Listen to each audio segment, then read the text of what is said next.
PUA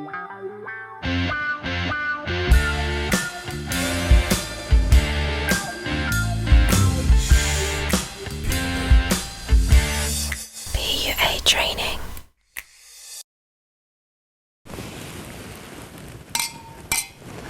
Hey guys, in this video I'm going to talk about the difference between winners and losers in the game. So a lot of guys try and get better with women, but over the years I've met different guys. So some would very quickly get very good. You know, in just a few months they'd dramatically change and be absolutely fantastic. On the other hand, there are guys that have tried and tried for 4, 5, 6, 7 years even, and they're still not very good.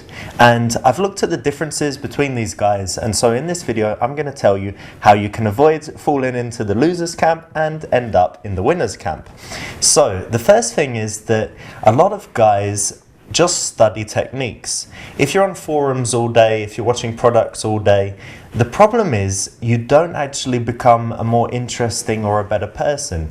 You might know more about game, but it's not the right way to do things. When I was learning, I didn't only study techniques, I tried to become a more attractive man. So, you know, of course, things like improving your fashion or learning new skills will help.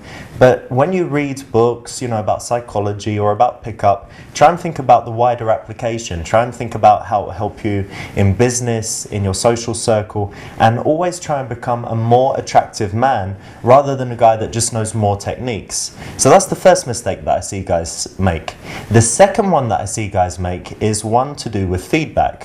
When you're approaching a lot of women, you're going to be rejected, you're going to have things go wrong, you're going to make mistakes, and the key thing is to not have any ego about that in the early days. Guys make the mistake of working on their confidence and becoming confident and having a big ego, and they do that before they actually get good. And what that means is they don't take feedback seriously, they don't take it in the way they should. They think that what they're doing is right, and if things are not working with the girls, they think it's the girls' fault or that it's a numbers game, or they just don't get it. Instead, take every interaction, you know, leave your ego aside and think about what you might learn from it, what you could have done better. And if you always have the expectation in the beginning that it's your fault, not theirs, it's actually something that will help you improve and, you know, make the changes that are necessary. The third thing that is very important is your peer group. In the beginning, your peer group are probably guys that are like you. They're on the same level, they're as good socially, they're as good with women. And this can hold you back when you start to get good. When you start to make changes and to improve your life, your peer group should change over time. I'm not telling you to ditch your friends that have, you know, you've been your friends for 20 years, your old school friends, but think about cutting back the time you spend with them and finding a new peer group of role models that you can learn from that are very good in areas especially that you're weak at. So very good socially, maybe very funny, very confident, very good with women, more experienced, more interesting, these kind of guys. And over time your social group should keep evolving and changing.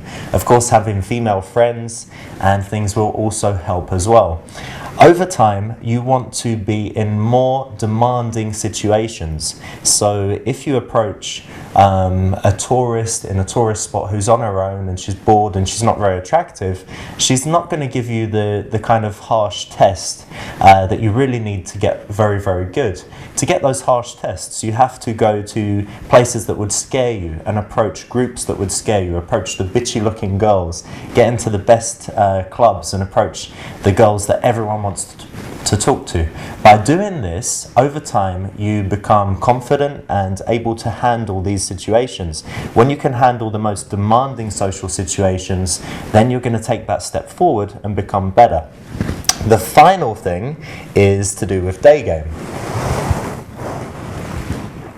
A lot of guys do day game and it's fantastic, it's a great way to meet women, but too many of the guys just go out and they only get numbers, and they say they don't like nightclubs, they don't like going to bars, they just like day game. The problem with this is that you don't practice the full range of skills. You practice stopping a girl, talking to her and getting a number, but too many guys get those flaky numbers. So what I'd urge you to do is, even gurus actually get flaky numbers, so what I'd urge you to do is to go out in the daytime and don't take your phone. Meet girls and take them on instant dates.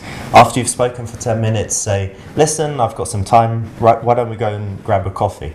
If you can do that, then it means that you wouldn't get flaky numbers, you'd get solid ones.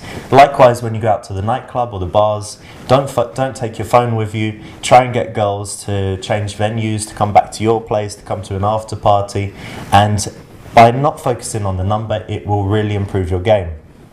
So over the years, those are the kind of mistakes and the things that guys do that I see just stops them from making that progress and becoming really good with girls. So pay attention to that, guys. Hope you enjoy it.